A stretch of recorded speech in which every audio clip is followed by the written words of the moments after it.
Lorsque vous arrivez donc sur After Effects, nous allons vouloir importer le fichier que j'ai créé sur Illustrator. Je vais donc faire les choses proprement, je vais faire commande I pour importer le fichier, et nous allons trouver le fichier que j'ai voulu utiliser exactement à sa place, dans le dossier bien rangé. Et on peut voir que lorsque je souhaite importer, j'ai plusieurs formats, plusieurs types d'imports qui me sont proposés.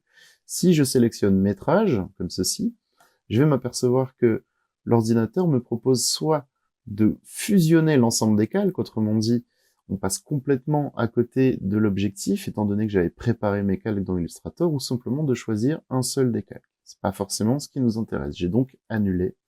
Je recommence la manipulation et je vais cette fois importer en composition.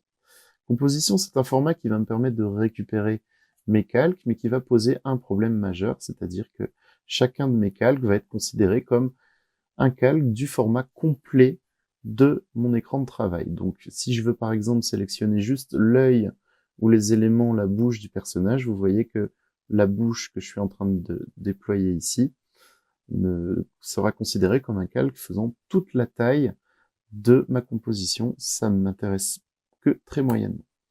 Ça peut avoir une utilité, mais pour nous, ça nous intéresse pas. Je vais donc resélectionner ce fichier à l'aide de commande I et je vais sélectionner composition, conserver les tailles de calque.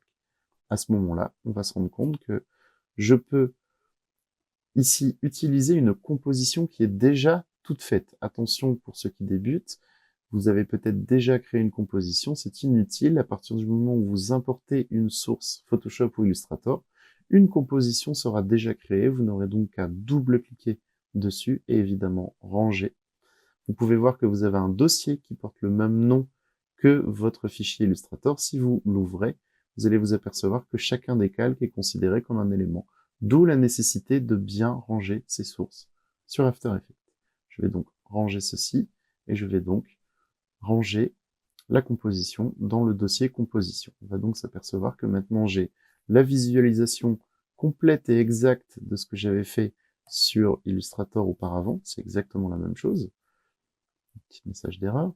Et j'ai exactement la même organisation ici en bas dans ma timeline. Je peux donc maintenant me déplacer dans le temps. Pour l'instant, aucune animation n'a été effectuée, mais en utilisant et en cliquant bien sur la tête de lecture, je peux me déplacer dans le temps et ainsi pouvoir commencer à animer certaines choses. Vous pouvez voir que dès que je clique sur un élément, il est sélectionné à l'exacte bonne taille.